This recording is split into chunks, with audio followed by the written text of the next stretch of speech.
Tmura Daf Yutet, on va commencer par Yut Chet Amud Bet, la première Mishnah de la page. Vlad Toda ou Tmurata, Vladan ou Vlad Vladan, Hatzov Koladorot, Hare Elu Katoda, ou Bilvad, She'en Te'onim Lechem. Dans le Hamoud précédent, le Daf précédent, on avait vu une mahloket à propos de Shlamim. Quel est le din de Vlad Shlamim? Quel est le din de Vlad Tmurat Shlamim? Et ainsi de suite. On avait vu qu'il était une question de génération. Première génération, deuxième, troisième, et ainsi de suite. Maintenant, on va aborder le din de Toda. Quel est le din de Korban Toda?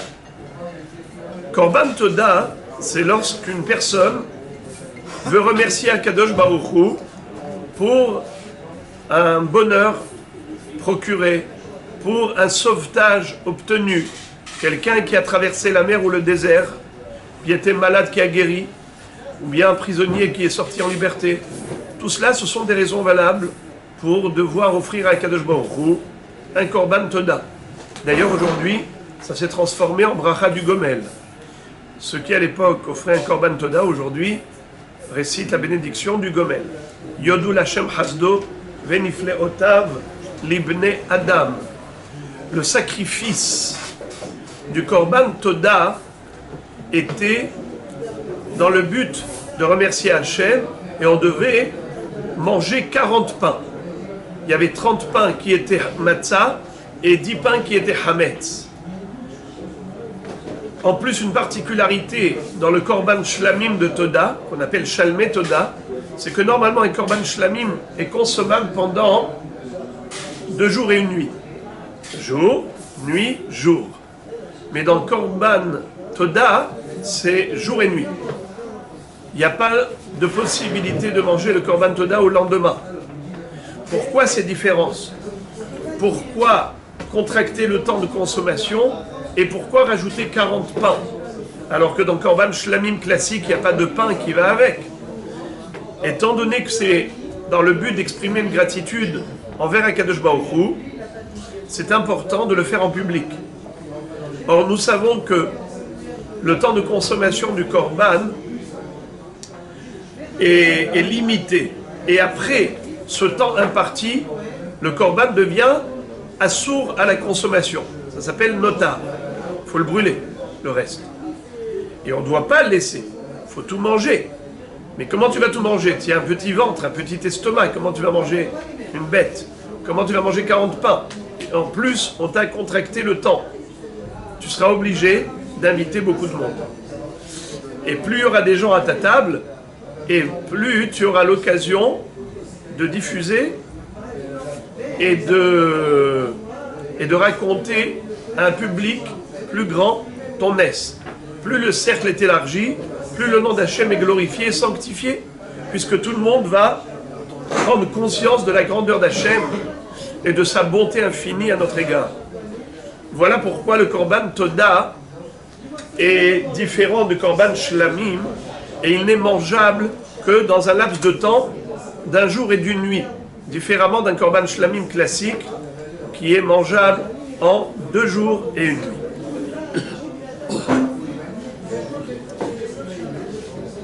Maintenant, ce que la Mishnah nous enseigne, c'est que Vlad Toda Utmurata, Vladan ou Vlad Vladan, Hatzov Koladorot, Hare Elu Katoda, ou Bilvad She'en Te'onim Lechem. Quelle est la différence entre le Vlad Toda ou bien Tmurat Toda? C'est que le Korban lui-même, il est accompagné de pains. Les 40 pains, dont 30 sont matzah et 10 pains sont hametz. Mais le Vlad, si le Korban Toda, c'est une femelle, et cette femelle a donné naissance à un petit, qu'est-ce qu'on va faire avec ce petit? Il est kadosh. Il a aussi le statut de Korban Toda. Est-ce qu'on va le sacrifier concrètement? Réponse oui. Quelle est la différence avec le Korban d'origine, c'est-à-dire la mère et le petit? c'est que la mère, qui est le korban toda, sacralisé par le propriétaire du korban, doit être accompagnée des 40 pains. Tandis que le vlad, il sera offert comme shalmei toda, mais il ne sera pas accompagné du pain. Il aura exactement le même traitement, la même procédure que le sacrifice de korban toda, mais c'est uniquement au niveau de l'animal. Il n'y a pas d'accompagnement de 40 pains. C'est la différence entre la mère et le petit. Lorsque la mère korban enceinte a donné naissance à un petit, voici la différence. Idem pour la témoura. Lorsque quelqu'un aurait pris une autre bête, une bête qui est profane, et il a voulu la prendre comme échange, comme remplacement du korban toda, c'est assourd. On a déjà dit que c'est assourd de faire échange d'un korban. Même si tu veux prendre une meilleure bête, c'est assourd. Mais quel est le din a posteriori? Quelqu'un qui a transgressé le issour, eh bien en effet, les deux bêtes deviendront kadosh. Vehayahu utmorato iye kodesh. Question, c'est kodesh, d'accord. Qu'est-ce qu'on fait avec ce kodesh maintenant? Eh bien on fera la même chose. C'est-à-dire, le même korban. Ce que tu devais faire avec le korban toda, tu le feras maintenant avec la tmoura du korban toda. C'est différent du hatat. Hier, on a appris que tmurat hatat, meta. C'est-à-dire que si quelqu'un a pris une bête en échange, en contrepartie de korban hatat, halacha les Moshe Misinaï, d'enfermer cette bête et de la laisser mourir de faim. Mais ça, c'est spécifique au korban expiatoire. Ce n'est pas applicable à tous les korbanot. Les autres korbanot, comme shlamim, comme ola, n'est-ce pas? Ba'adin, autant de base. Ce que tu fais à la bête d'origine, tu appliqueras à la bête d'imitation. Made in China, la tmoura, c'est une imitation, c'est-à-dire, il a dit celle-là à la place de celle-là, mais la kedusha va s'étendre sur la deuxième également. Les deux subiront le même traitement. Les deux seront sacrifiés. Au niveau du korban toda, il y a tout de même une différence. Laquelle? C'est le pain. Les 40 pains qui accompagnent le korban toda n'accompagneront pas la témoura du korban toda. Donc il n'y aura pas 80 pains, il n'y aura que 40 pour la bête d'origine. Bien que la deuxième, la tmoura, sera sacrifiée exactement dans le même cadre. Korban toda. Je répète, vlad toda, ou tmurata, vladan, ou vladan, adsof kolad dorot, hare elu katoda. C'est-à-dire que si le petit de cette tmoura, ou le petit de cette toda a donné naissance à encore un petit, et ce petit un petit, eh bien, kol adorot, c'est korban toda. Ou bilvad shente onim lechem, mais évidemment sans le lechem. Gemara, menahanemile, d'où on apprend cela que ils sont toda, mais il n'y a pas de pain. C'est-à-dire la tmoura et le vlad. La noura banan, Hachamim dans la Braïta le déduisent du pasouk suivant. C'est un pasouk à propos de korban toda. La Gemara n'a pas cité tout le pasouk pour faciliter la compréhension. Je vous invite à regarder sur le côté le pasouk. Im al toda yakrivenu, vehikriv al zebah atoda. Halot matzot, belulot bashamen, urkike matzot, meshuhim bashamen, vesolet murbechet, halot belulot bashamen. Donc nous voyons que la Torah nous dit que si on apporte un korban toda, il faut l'accompagner de pain. Et il y avait 10 pains, 10 pains, 10 pains, 10 pains. Chaque pain était pétri différemment, cuit différemment. Une autre recette. 30 qui étaient matzah et 10 qui étaient hametz. Alors reprenons juste la première phrase du pasuk. Im al toda yakrivenu. Im al toda yakrivenu, vehikriv al zeba hatoda halot matzot. Ça veut dire quoi? Que si c'est un korban toda, que tu vas être makriv, alors voilà comment il faut le sacrifier avec du pain. Im al toda yakrivenu. On aurait pu écrire alors c'est écrit comme ça. Im al toda yakrivenu, veikriv al zeba hatoda halot matzot. N'est-ce pas? Il y a écrit deux fois le mot yakrivenu, veikriv. Le verbe a été écrit deux fois. Im al toda yakrivenu, veikriv al zeba hatoda halot. La Braïta a fait la déduction suivante. Et elle dit Ma'u Omer im al toda yakriv. Ça veut dire que on aurait pu économiser le mot yakrivenu. Pourquoi? Parce qu'on aurait pu écrire im al toda veikriv al zeba hatoda halot. Le mot yakrivenu, il est en plus. Il paraît totalement inutile. Alors, dans le mot yakrivenu, il y a deux parties. Il y a yakriv, il y a nous. Yakrivenu. Il va le sacrifier. Yakrivenu. Alors, qu'est-ce qu'on apprend? Déjà du yakriv, qui est en plus, on apprend premièrement Mafrish toda ve avda, ve ifrish acheret arteha, ve nimtzat arishona, ve areshten omdot, minayin shezo shirtze yakriv, ולחמה עמה, תלמוד לומר תודה יקריב. יכול תהא שנייה טעונה לחם, תלמוד לומר יקריבנו. אחת ולא שתיים. Qu'est-ce que ça veut dire? On apprend de ce mot, yakrivenu, on apprend de yakriv une chose, et de nous, on apprend autre chose.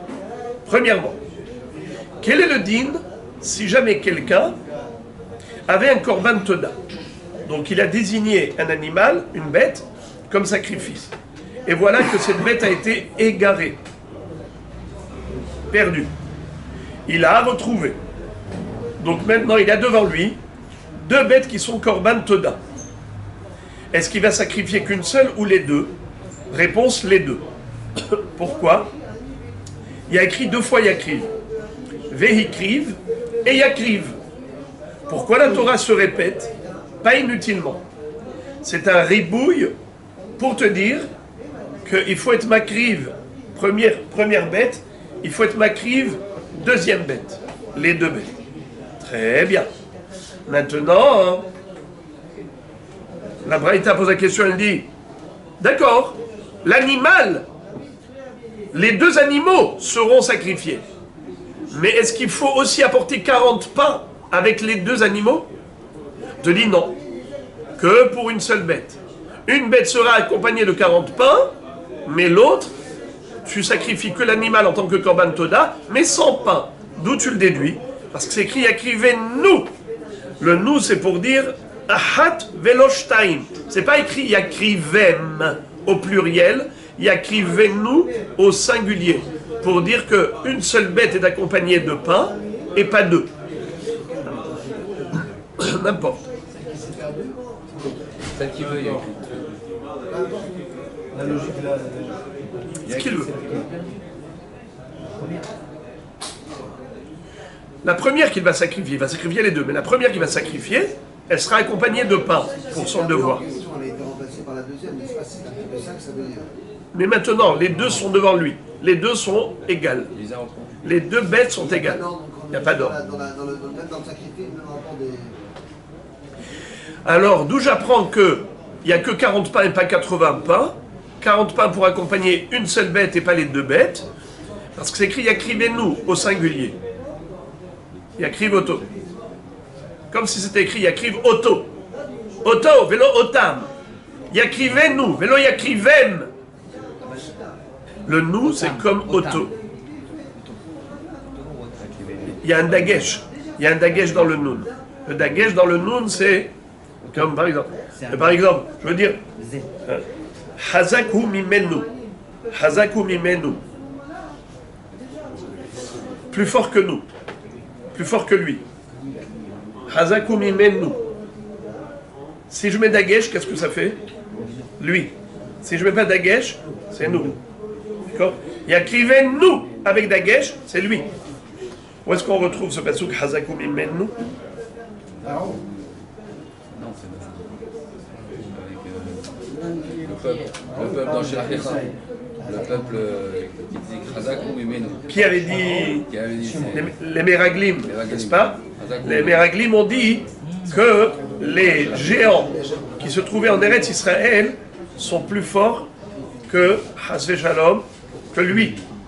Afilu Baal Kelim eno yachol leotzi et kelav.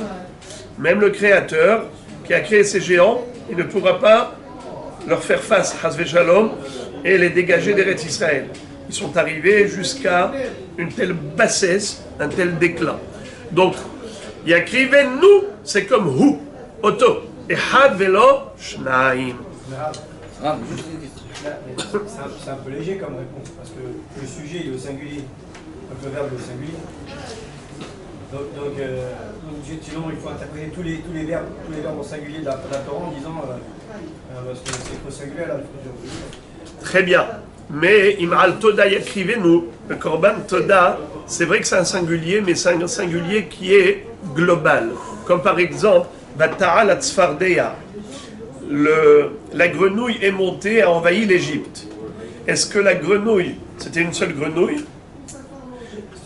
Le groupe. Donc on appelle Tzfardeya par rapport à la catégorie, à l'espèce. Donc il n'y a pas de singulier, de pluriel. Même si c'est écrit au singulier, on parle de quelque chose de général. Donc Korban Toda, c'est une appellation. Donc ça peut être plusieurs bêtes. La Torah, quand elle a écrit Yakriv, on aurait pu écrire Yakriv. Quand tu dis Yakrivenu, c'est pour dire Davka Ehad Velo Shnai. Parce que si c'était juste pour dire au singulier, parce qu'on parlait du singulier, on aurait écrit Yakriv. Pourquoi tu précises Yakrivenu? C'est pour dire Ehad Velo Shnai, même dans l'hypothèse où on se retrouve avec deux korbanot, tel que quelqu'un qui avait déjà désigné une bête, elle a été égarée, il en a désigné une seconde et maintenant il a retrouvé la première, les deux sont devant lui, il doit les sacrifier toutes les deux. Mais attention, un bémol, il n'apporte du pain, les 40 pains qui ont accompagné qu'un seul korban Toda et pas les deux. Chavon? Ici, c'est un petit de tout moi. Non, pour l'instant ici, non, pour l'instant on n'est que dans le korban lui-même. J'ai perdu un korban et je suis obligé de le rajouter. Bédiouk, maintenant on va rentrer dans Tmoura. On n'est pas dans un cas de korban. Maintenant on va rentrer dans Tmoura. Minaïn les rabot vladot, Tmurot vahalifot, Talmud lomar, im al toda. Qu'est-ce que ça veut dire? C'est que im al toda, le im, c'est pour nous rajouter encore d'autres catégories. Pas seulement les bêtes retrouvées qui se sont évadées, qui sont été perdues, qu'on appelle halifot, mais même Tmurot, c'est l'échange. Lorsqu'on a dit cette bête sera à la place de celle-là, n'est-ce pas qu'il est en infraction ce monsieur? Il n'avait pas le droit d'échanger. Mais malgré tout, a posteriori, les deux bêtes sont kadosh, ce qu'on appelle Tmura, ou bien Vladot. La bête était enceinte, elle a donné naissance à un petit. Si la mère elle est korban, le petit aussi il est kadosh. Est-ce qu'il sera sacrifié également? C'est la question. Yachol minayin le rabot vladot tmurot halifot Talmud lomar im al toda yakrivenu. Le im c'est pour ajouter encore d'autres éléments. Yachol yehu kulan te'unot lechem Talmud lomar al zevach toda halot matzot. Toda te'una lechem, velo vlada ou tumurata vehalifata te'una lechem. C'est uniquement la bête elle-même qui était Toda, Zeva Hatoda. C'est elle qui a besoin de lechem. Je vous relis le pasouk. Vécrive al Zeva Hatoda, halot matzot belulot bashemen. La bête que tu as désignée comme expression de gratitude à Kadosh Baruch Hu pour le bonheur dont il t'a gratifié. Tu as obtenu d'Akadosh Baruch Hu un bienfait, tu le remercies. Tu amènes Korban Toda. Ce Korban de remerciement, c'est lui qui est accompagné des 40 pains, mais pas les autres qui sont des dérivés, soit le Vlad, soit la Tmura, soit la Halifa.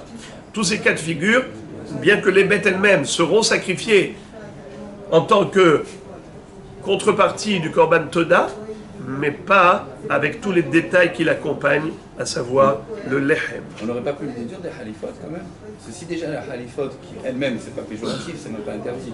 Celle-là, je les accompagne pas avec le pain. Elle va remettre pour les tmoura.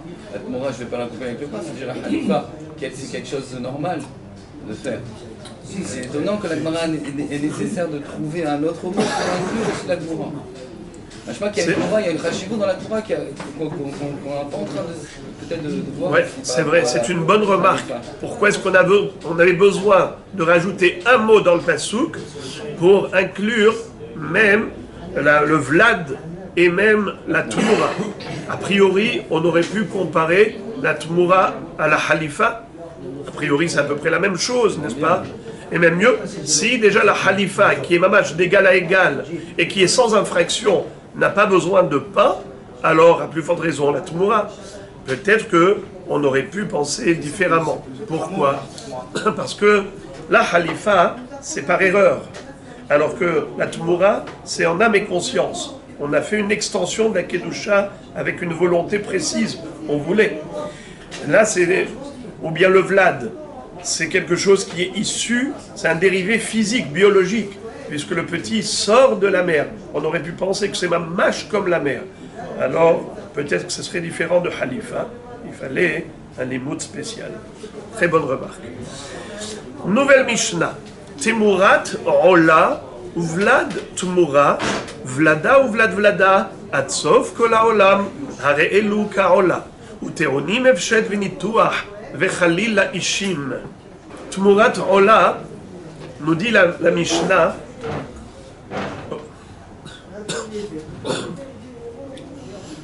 expliquons la Mishnah.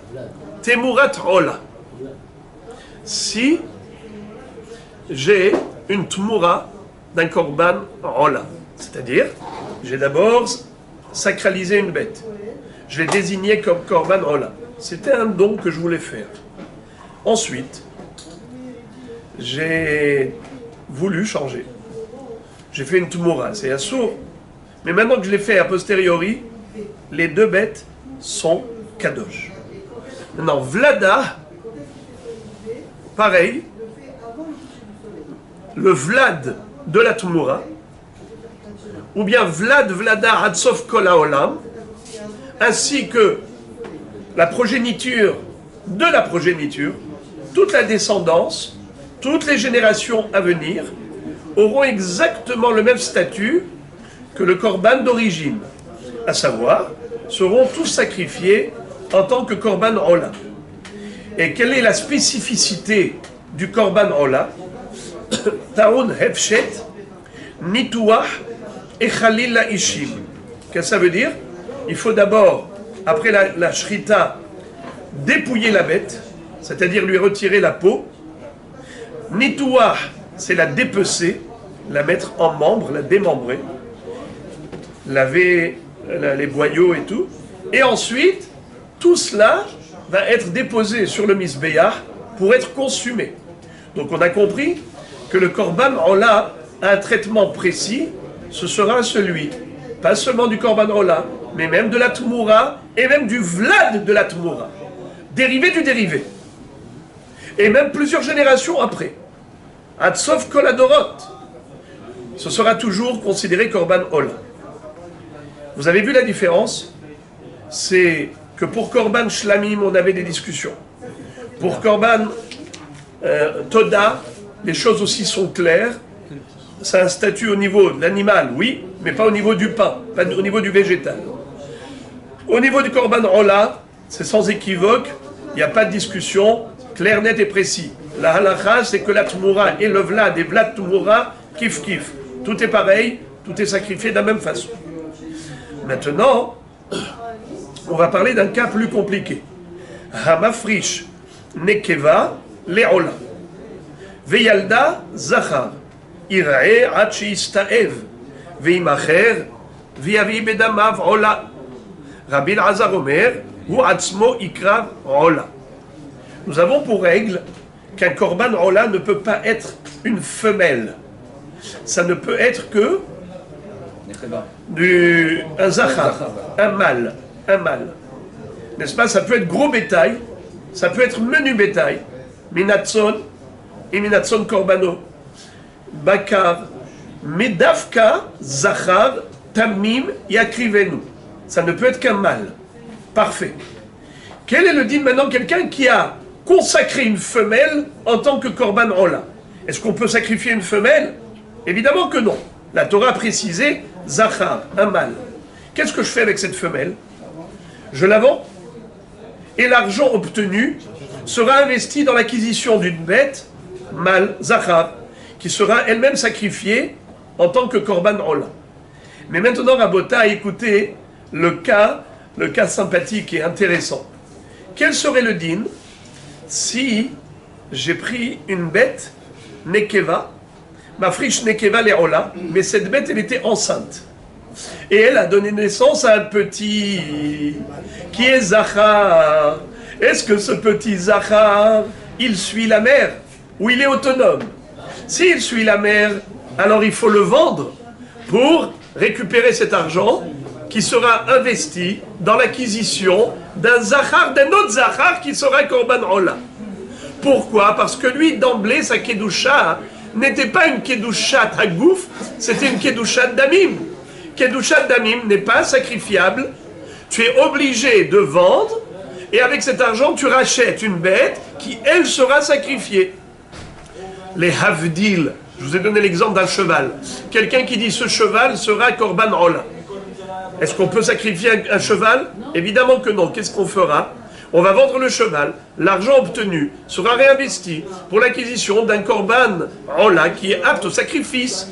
Eh bien, figurez-vous qu'une femelle, même d'un menu bétail, je dis cette femelle sera Korban Ola.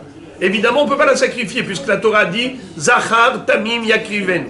Donc il faut Zachar. Donc je vends la Nekeva et avec cet argent, j'achète un Zachar que je m'acrive en tant que Korban Ola. Mais la question se pose, quel est le din si cette bête est tombée enceinte?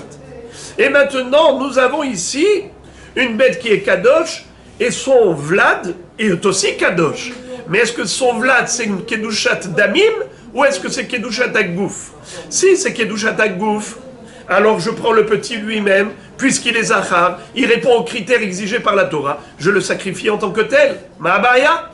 Mais si je dis que non, il fait partie intégrante de sa mère, et sa mère en tant que femelle n'avait pas du tout de Kedushat Aggouf, elle n'avait que Kedushat Damim, c'est-à-dire que je vais la vendre pour réinvestir sa valeur monétaire dans l'acquisition d'un Korban Zachar qui est apte au sacrifice, eh bien c'est ce qui va se passer également avec son petit. Je ne pourrai pas le sacrifier lui-même. Il faudra le vendre et récupérer de l'argent et racheter un Zachar qui lui sera d'emblée sacralisé en tant que Kedushat Hagouf la Mizbeach et pas Kedushat Damim la Mizbeach. C'est l'objet d'un mahloket entre Rabbi Eliezer, Rabbi Elazar et Hachamim. Regardez. Hamafrish nekeva leola, celui qui a désigné une femelle comme Korban Ola, veyalda Zachar, et elle a donné naissance à un mâle, ir'e ad she'istaev, v'immacher v'yavi bedamav Ola. Il faut l'envoyer au pâturage, et une fois que cette bête-là, ce Zachar, aura obtenu un défaut, on le revend, et on achètera avec cet argent un Zachar qui sera lui-même sacrifié. Rabbi Elazar Omer, Hu atzmo ikrav Ola. Lui-même, il est Zachar. Pourquoi tu as besoin de dire où est ton oreille? Ton oreille est là. Mais va droit au but. Tu as besoin d'un Zachar. Pourquoi tu vas vendre ce Zachar qui est le valade? C'est-à-dire que tu l'envoies au pâturage, il a un défaut, une fois qu'il a un défaut, tu le vends, une fois que tu le vends, tu récupères l'argent, tu vas racheter encore quoi? Un Zachar. Alors prends-le directement à lui. Ça veut dire que, si on peut expliquer ainsi, c'est que la marloquette entre eux est certainement de savoir quel est le statut d'un fœtus. Est-ce que le fœtus par rapport à sa mère, c'est Yerechimo ou Roubar la Yerechimo? Si tu dis que le Roubar Yerechimo, c'est mamash une partie de sa mère, donc de ce fait, quand on avait sacralisé la mère, même le fœtus qui fait partie intégrante de sa mère, la mère elle a une patte, elle a un fœtus. La patte c'est une partie d'elle, le fœtus c'est une partie d'elle. Et de ce fait, c'est la même Kedusha qui va investir le fœtus. Kedushat Damim, la misbéach. Tandis que, si je dis que le petit, c'est un être dans un être, un état dans l'état, le fœtus, c'est une nouvelle créature qui est indépendante de sa mère. Donc il y a ici deux bêtes, l'une dans l'autre, certes, mais ce sont deux bêtes différentes. La mère et les femelles, le fœtus il est zachar, alors la kedusha de Ola, pour la mère c'est kedusha damim, mais pour le petit qui est zachar, c'est kedusha dagouf. Alors Rabbi Eliezer dit pourquoi tu as besoin de le vendre? Lui-même tu le sacrifies. Zéouzé. Alors maintenant, la Gemara va s'interroger. Oui. On est obligé de dire qu'elle est tombée enceinte avant qu'il ait rendu Kadosh la bête. On peut très bien dire aussi qu'elle est tombée enceinte après qu'elle ait rendu Kadosh. On n'est pas obligé de dire que ce soit avant. Si on part du principe de Yerechimon, d'après les Mandama qui pensent que c'est Yerechimon, peu importe qu'elle soit rendue Kadosh avant ou après, ça reste Yerechimon. C'est une très bonne question. Dans l'hypothèse où la bête était vide au moment où il a sacralisé, et ensuite elle est tombée enceinte, alors le petit, en effet, il obtiendra le statut de sa mère. Elle était Kedusha Damim, c'est ce qu'il deviendra.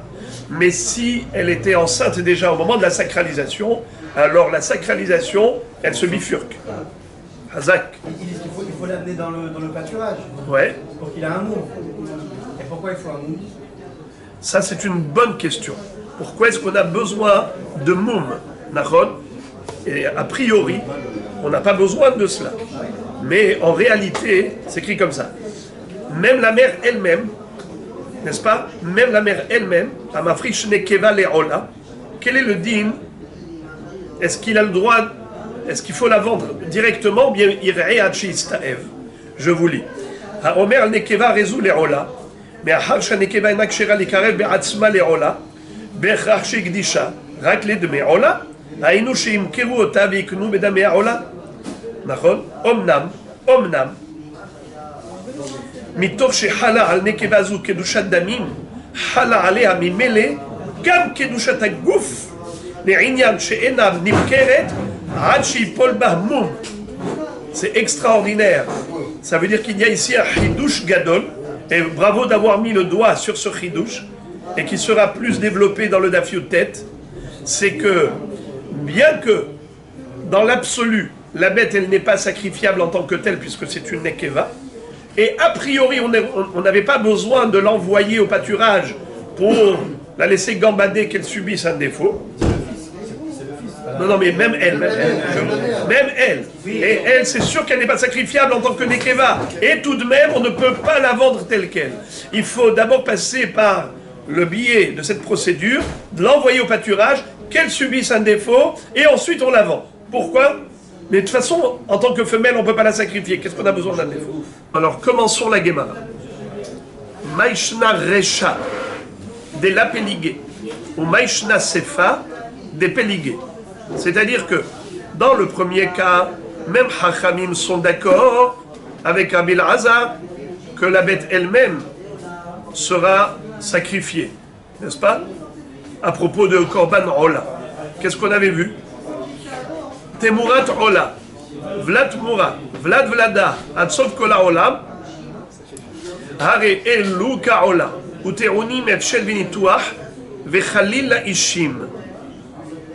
Alors pourquoi le Vlad de Tumurat Ola et même Hachamim sont d'accord qu'il sera sacrifié, alors que Nekeva le Ola, Shialda Zachar, ne sera pas sacrifié? Vous entendez les tzadikim la question de la Gemara? Je la répète dans des mots plus simples. Quelle différence y a-t-il entre le premier et le deuxième cas de la Mishnah?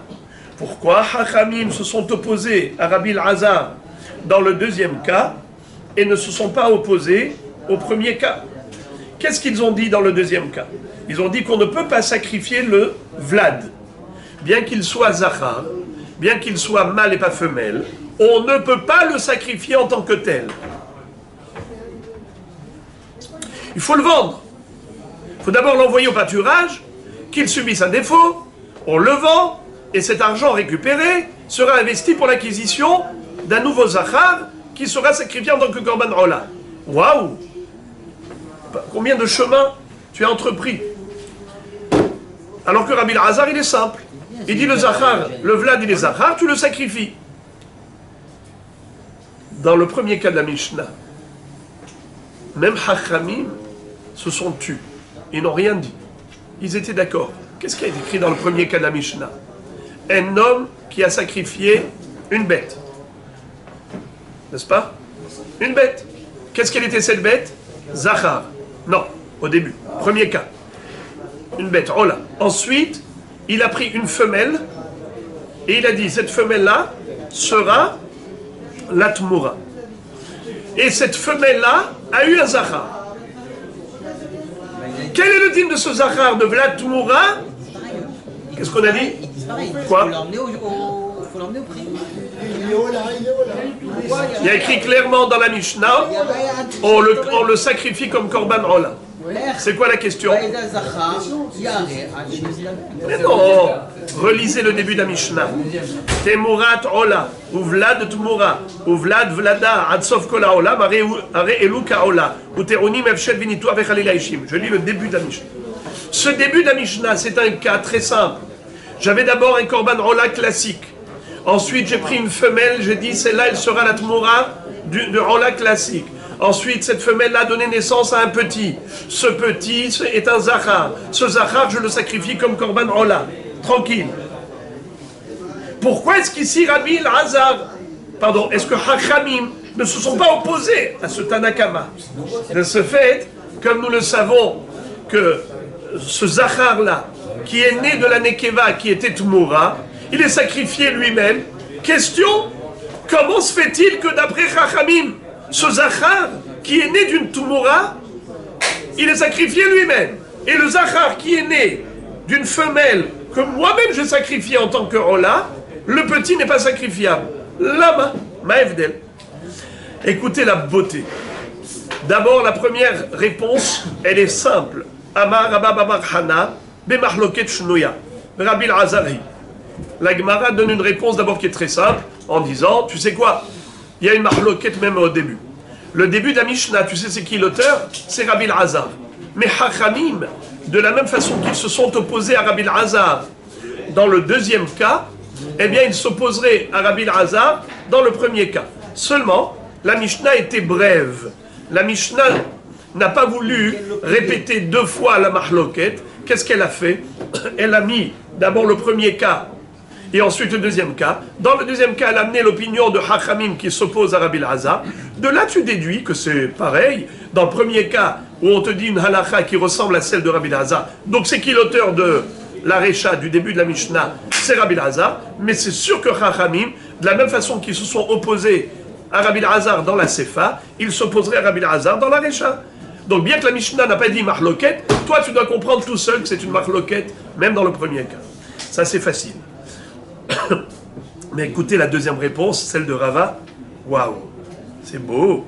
Rava Amar, Afilotema Rabanan, Ad kan la peligé ale de Rabbi Elazar, et la legabe mafrish nekeva leola, de imeh lokereva, aval tumura, de imeh namikreva, Afilo Rabanan Modou. Oh là là, que c'est beau. C'est quoi? Une réponse très logique. C'est qu'il dit tout dépend de l'origine, de la source, la référence. On ne peut pas donner plus que ce que l'on a. Le dérivé ne peut pas être supérieur à sa source.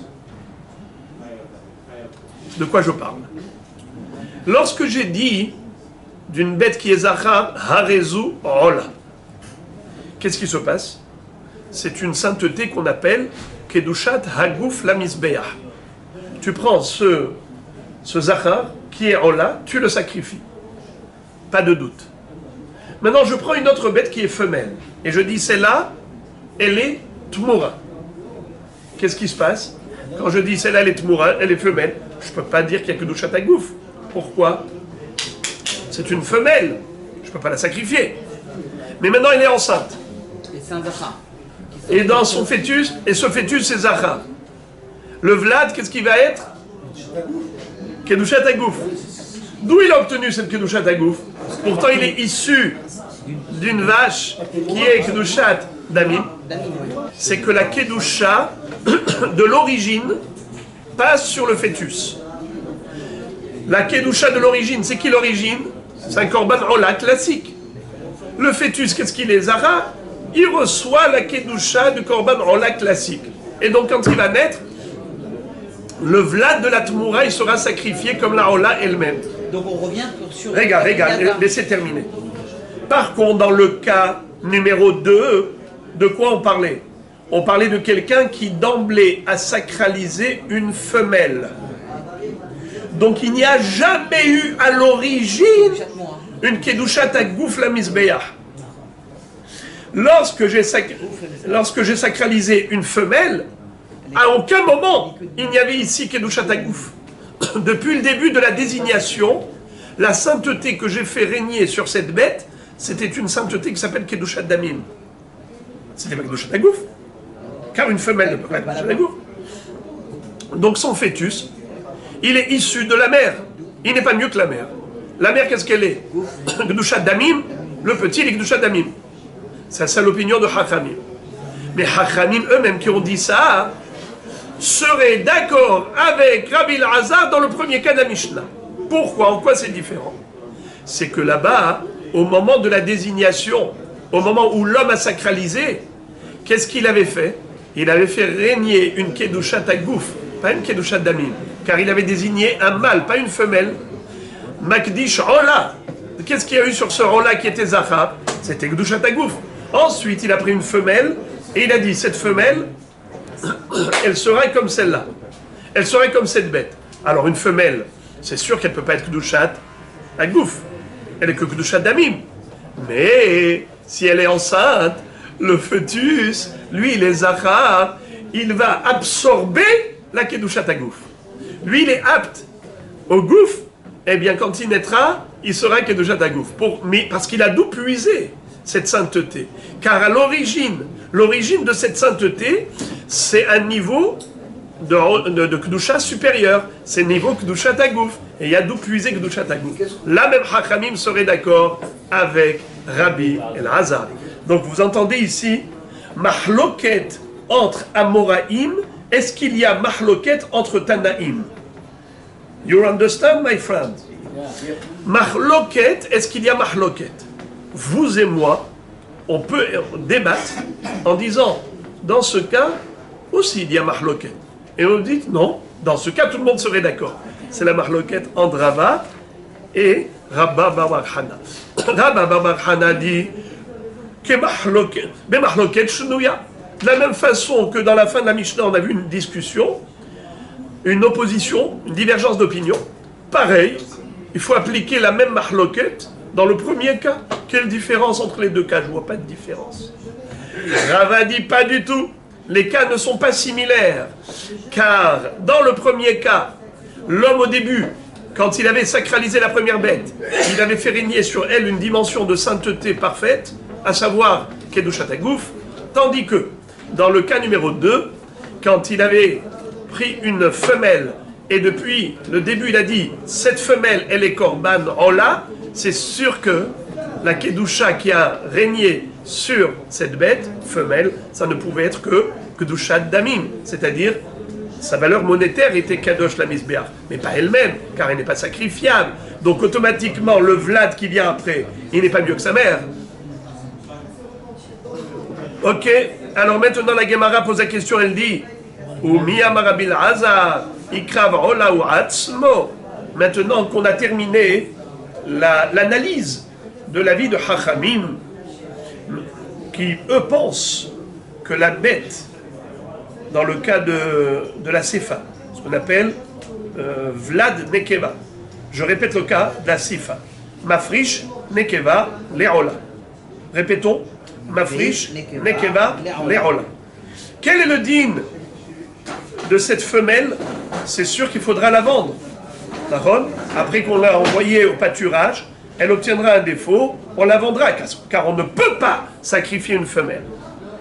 La mahloket entre Rabbi Elazar et Chachamim, elle est par rapport au Vlad. Au Vlad de cette femelle que moi j'ai désignée comme Ola.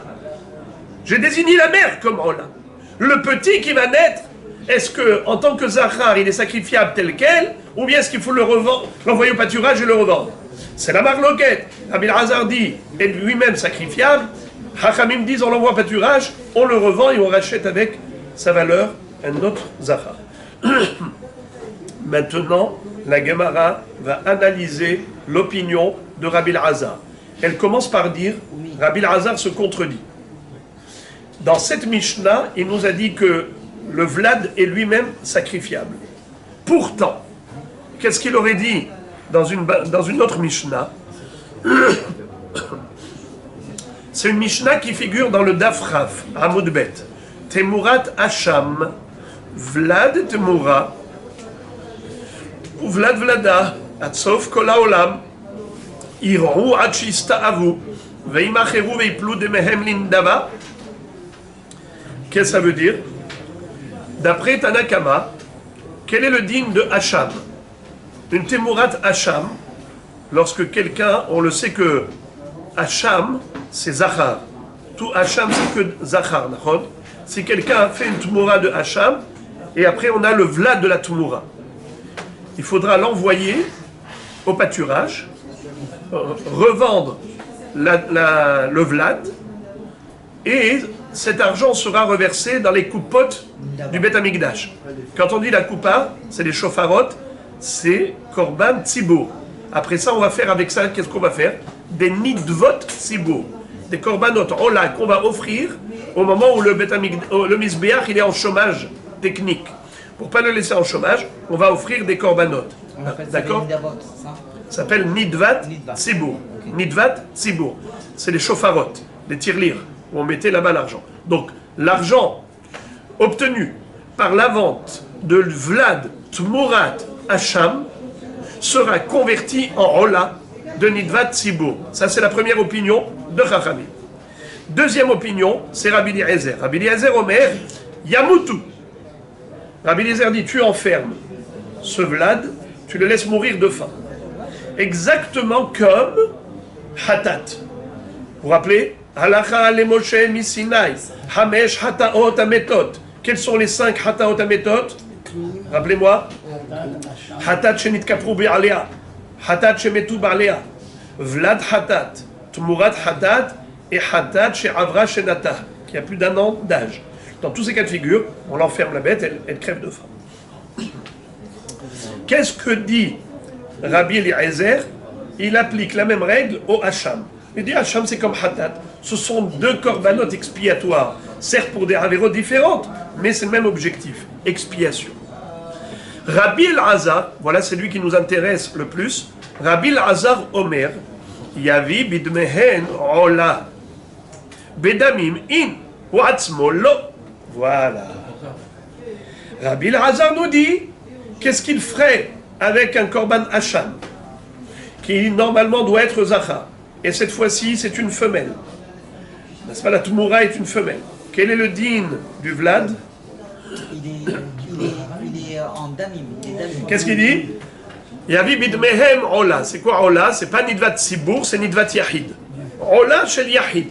Tu revends ce Hacham et tu rapportes ola yahid. Alors, hein? C'est exactement comme Hachamim chez nous. Alors que Rabbi Elazar avait dit que hu atzmo karev. Et ici, qu'est-ce qu'il dit? Pas atzmo. Yavi bedamav. Yavi bidmehem ola. Tu vends et tu récupères l'argent, tu achètes korban ola. Mazé. Réponse. Amara Frisda, Rabbi Elazar, les divrehem des Rabbanan kamarleu. Les didis virali dafilu valad nami karva ola. Les ditrou de amritu. Loikrevu. Oduli mihat.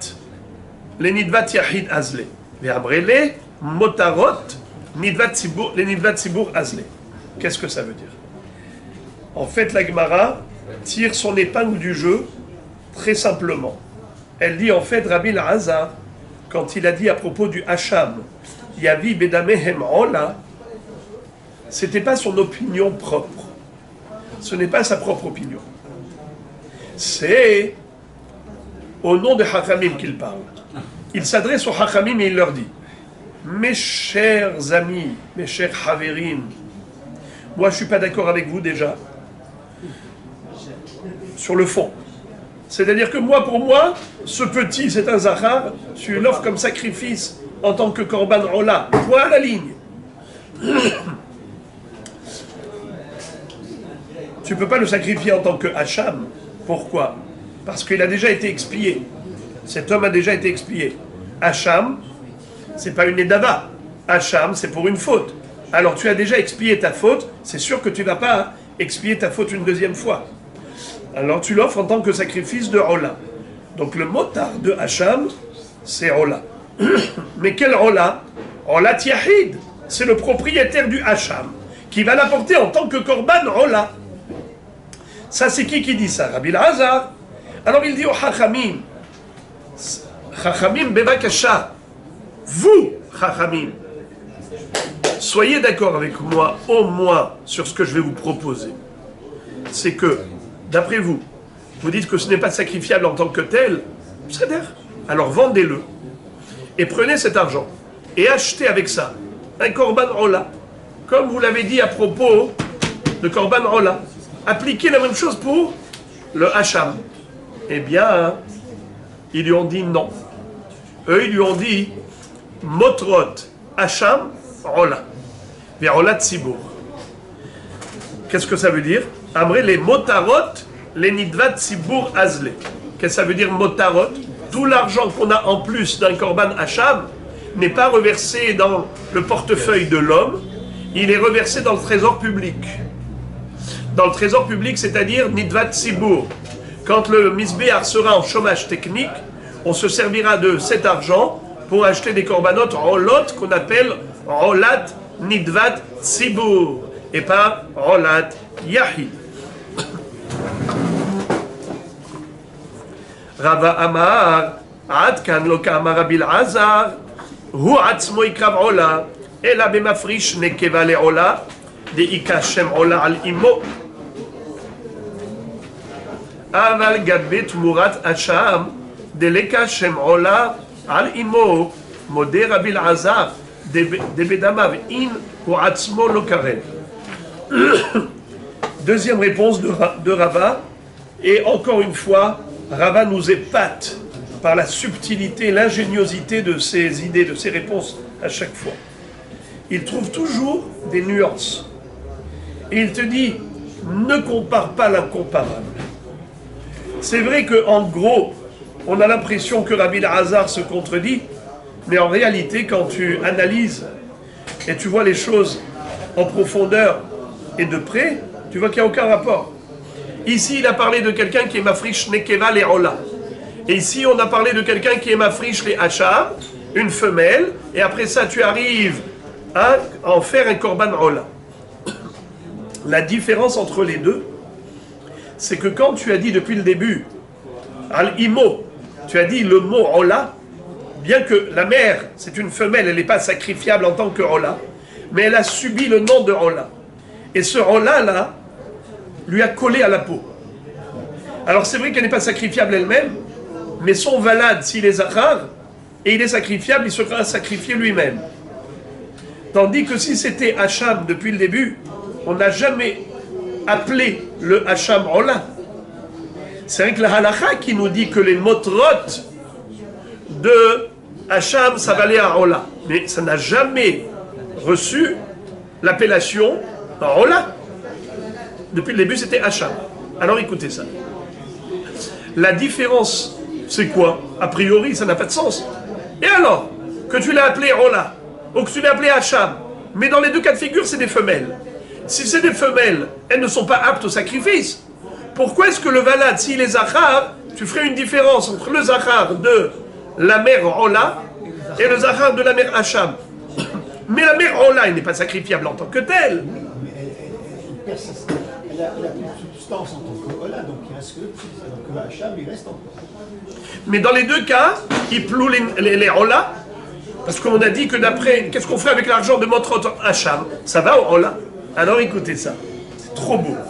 C'est que la mère, regardez le dernier Rashi de la page, et sans Rashi, même pendant 50 ans, je n'aurais pas pu trouver l'idée qui se cache, l'idée sous-jacente.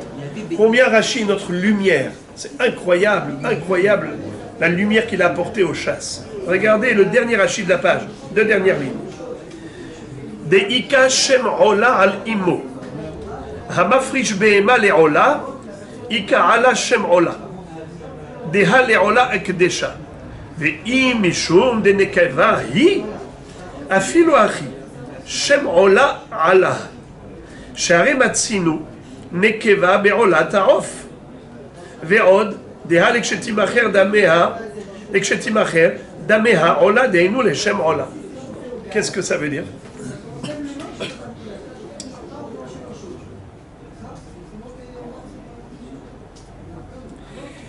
Rachid nous dit que la femelle peut être le réceptacle du nom de Ola.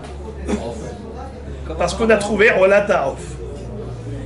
Dans Ola Ta'of, quelqu'un qui apporte un korban de Ola en tant que volaille, pas en tant que bête animale, en tant que volaille, il apporte un nid d'oiseau. Ehad le Ola, Ehad le Hatat. Shnetorim. C'est quoi? C'est des rofot. Est-ce que la Torah a exigé que le rof soit zachar pour être ola? Non, elle n'a pas exigé. Est-ce qu'elle a exigé qu'il soit parfait? Il ne faut pas qu'il ait même pas une paupière déchiquetée ou une tulle sur l'œil, une taie sur l'œil. C'est un rof, mais le Béma l'a exigé. Bravo. On dit comme ça. Répétez cette phrase. Tamut vezachut babehema ve'en tamut vezachut ba'of. La Torah elle exige tmimut, perfection dans la behema. Elle exige que ce soit une catégorie de mâle zachar et pas nekeva. C'est uniquement au niveau de l'animal. Mais au niveau de la volaille, en tamut vezachut. Il n'y a pas d'exigence ni qu'il soit tamim. Il faut juste qu'il ne soit pas mechoussar ever. Pas qu'il lui manque une patte. Pas qu'il lui manque tout un ever entier. Et pas besoin qu'il soit zachar. Ola Ta'of, ça peut être Nekeva. Donc maintenant, bien que l'animal en tant que Nekeva, ça n'existe pas, hein, mais l'appellation, elle n'est pas perdue. L'appellation sur cette Nekeva, de Olat Nekeva, ça va se traduire concrètement dans son fœtus qui est Zachar, si éventuellement c'est un Zachar. Il y a ce qu'on appelle la catégorie. Au niveau du Hacham, ça n'existe pas du tout. Aucune catégorie de Zachar ne peut appartenir à Hacham. Hacham exclut Zachar. Hacham exclut Zachar. Alors si par voie de conséquence il y a eu un Zachar qui était dérivé, ce Zachar n'a jamais reçu la dimension de sainteté qu'on appelle Kedushat Hagouf. Forcément c'est Imacher. Suivant. Tandis que Ola, le monde Ola, n'exclut pas totalement le Zachar. Le Ola, en tant que tel, n'exclut pas totalement le Zachar. Dans certains cas, il exclut, dans certains cas, il ne l'exclut pas. Puisque nous voyons que Ola Ta'of, le Rof peut être Ola, ça veut dire que le Shem Ola n'exclut pas totalement la Nekeva. La preuve, c'est que Nekeva Rof, ça marche. Donc, même si au niveau de l'animal, dans la pratique, dans la procédure, concrètement, c'est sûr que je ne vais pas sacrifier une femelle, mais je ne peux pas dire que la dimension de sainteté qu'elle revêt exclut complètement la Kedushat Hagouf. Non, il y a une Kedushat Hagouf qui ne peut pas s'appliquer, ne peut pas se concrétiser parce qu'elle est femelle. Mais si à l'intérieur d'elle, il y a un fœtus qui va être Zachar, eh bien, il va s'appliquer au niveau du fœtus. Car le Ola n'exclut pas totalement Nekeva. Oui, ça c'est très bien. Dans la Torah, elle précise Zachar Takriben.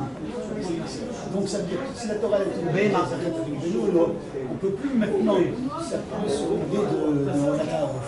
C'est vrai. Au niveau de Yakrivenu, vous avez raison. Mais au niveau de l'appellation, l'appellation, elle a sa place. Ok, ça c'est Rava. Modé Rabbi Hazar, Be'acham, de Bedamav in, Watzmo Lokarer. Très bien. Maintenant, cette réponse de Rava, aussi belle soit-elle, Abaye objecte. Eti ve Abaye, vechibae Rabbi Hazar, Shem Ola al Imo. Là maintenant, après cette ingéniosité, tu arrives à la conclusion, laquelle? De dire que Rabbi Hazar, s'il s'est permis de dire qu'il faut être makriv le zachar lui-même, qui est le vlad de la tmoura, le vlad de la nekeva, qui était Ola. Un mafrish nekeva leola, son vlad, pourquoi d'après Rabbi Hazar, il est sacrifié lui-même, il est sacrifiable? C'est parce que la mère elle-même, elle avait quelque part une notion de sainteté de Gdushat HaGuf. C'est une dimension de laquelle elle n'a pas été totalement exclue, car il existe Nekevat Ola dans Ola Ta'of. Si c'est vrai ce que tu dis, Ve'atania hamafrish nekeva le pisho tir'e ad shetistaev ve'timacher ve'yavi bedameha pesach. Un korban pesach également, ça ne peut être que zachar. Korban pesach nekeva, ça n'existe pas. Quelqu'un qui a été mafrish nekeva le pisho. Le bonhomme a pris une femelle, d'accord, une petite brebis, il a dit c'est celle-là le korban pesach. Quel est le din? Tir'e ad shetistaev. Tu l'envoies au pâturage. Et après, timacher, on vend la bête dès qu'elle a subi un défaut. Veyavi bedamea pesach. Et il va acheter avec cet argent un korban pesach qui est caché. Également, yalda, c'est-à-dire que si cette brebis-là qu'il avait consacrée était enceinte et elle a donné naissance à un petit, avant le korban pesach, irae achi staev veimacher veyavi bedamav pesach. Qu'est-ce qui va se passer?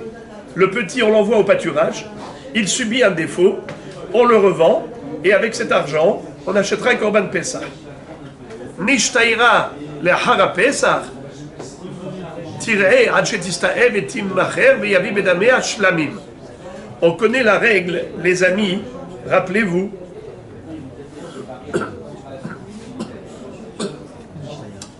Rappelez-vous, c'est un klal, toujours. Un korban pesach, par exemple, qui a été égaré, et on l'a retrouvé après Pessah, puisqu'on a déjà sacrifié le korban Pessah pendant Pessah avec une autre bête, et on a retrouvé la bête de Pessah après Pessah, rappelez-vous toujours, Shlamim. Le Pessah se convertit après Pessah en Shlamim. Pessah après Pessah se convertit en Shlamim. Toujours. Alors maintenant, même une Nekeva, Nishtaira le'achara Pessah, tir'e ad shetistaev vetimacher veyavi bedamea shlamim. Si cette nekeva elle est restée vivante après Pessah, qu'est-ce qu'on a dit que c'est shlamim? Mais qu'est-ce qu'on va faire? On va pas elle-même la sacrifier en tant que shlamim. On va la vendre. Mais avant de la vendre, il faut d'abord qu'elle ait un défaut. Yalda, si par exemple cette femelle après Pessah elle a donné naissance à un petit,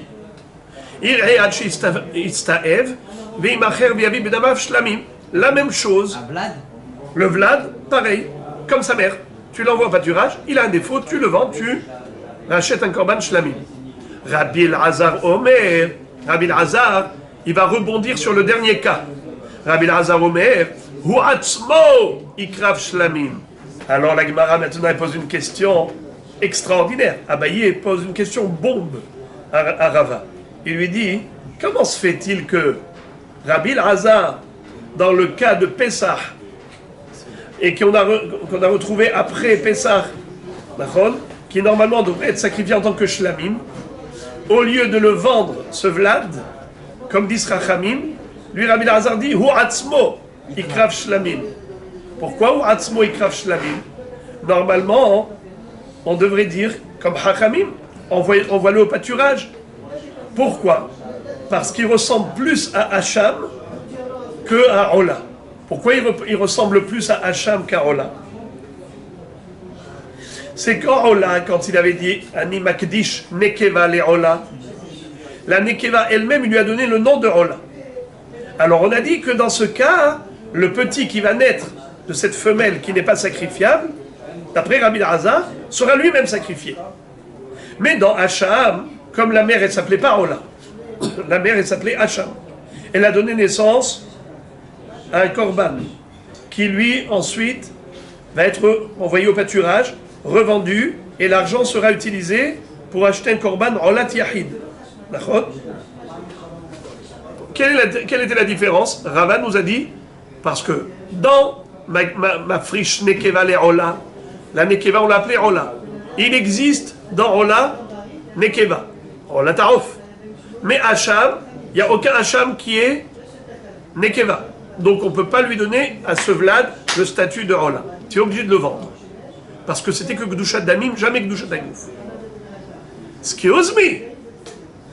Korban Pessah, qui après Pessah s'est converti en Shlamim, n'a jamais été Shlamim. C'était Pessah. Alors pourquoi est-ce que tu dis lui-même il sera sacrifié en tant que Shlamim? Tu devrais dire qu'étant donné qu'avant Pessah ça s'appelait Pessah, ça ne s'appelait pas Shlamim. Donc maintenant, par rapport au Shlamim, cette femelle-là avant Pessah, qui ensuite a donné naissance après Pessah à un Vlad qui va devenir Shlamim, ça ne devrait pas être sacrifié lui-même en tant que Shlamim. Mais tu devrais le vendre, tu devrais l'envoyer au pâturage, le vendre et ensuite racheter Shlamim. Je répète, Ve'acha delika Hashem Shlamim al imo, ve'amar Rabbi Elazar, ikrav Shlamim. Alors la réponse elle est facile. Amar le Rabba, Rabba il répond à Abaye, Ahara Pesach Kama, Shane Ahara Pesach, Demotar à Pesach Goufé Karev Shlamim. Ne pose pas une telle question, franchement. On a une règle. Pesach, après Pesach, égale Shlamim. Alors là, tu te poses des questions. Alors la Gemara dit, Iachi, Niflog Nami Berecha. Amarle, Enachi Nami, Palig. Regardez Rabotai.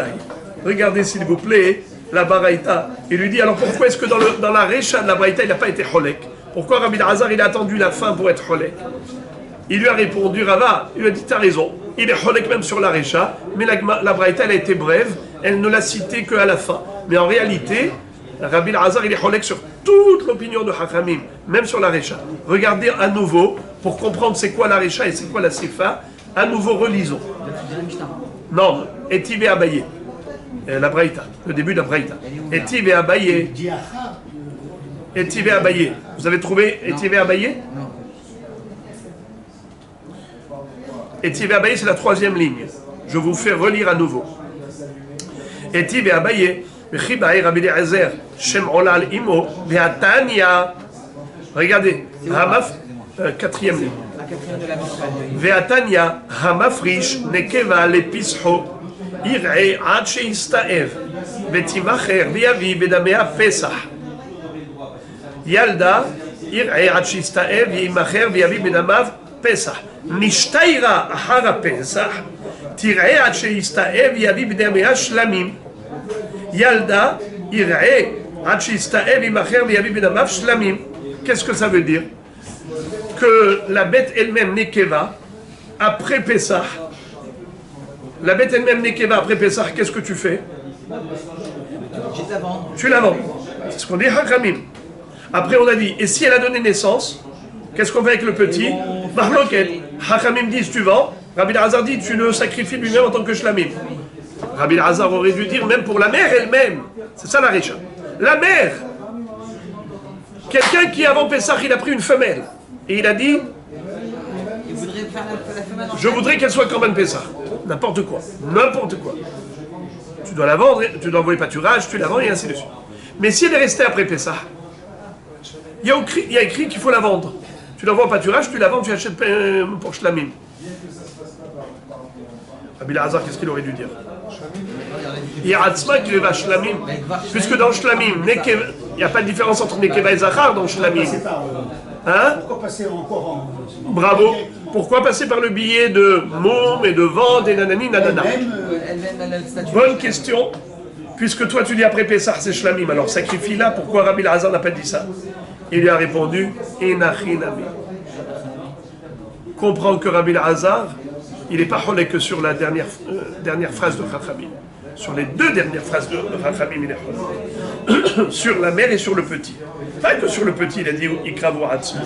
Même pour la mère elle-même. Après Pessah, égale Shlamim. Tu la sacrifies elle-même. Bien qu'il ne l'a pas dit, tu comprends tout seul qu'il faut le dire. Rabbi Isaï, on va s'arrêter là.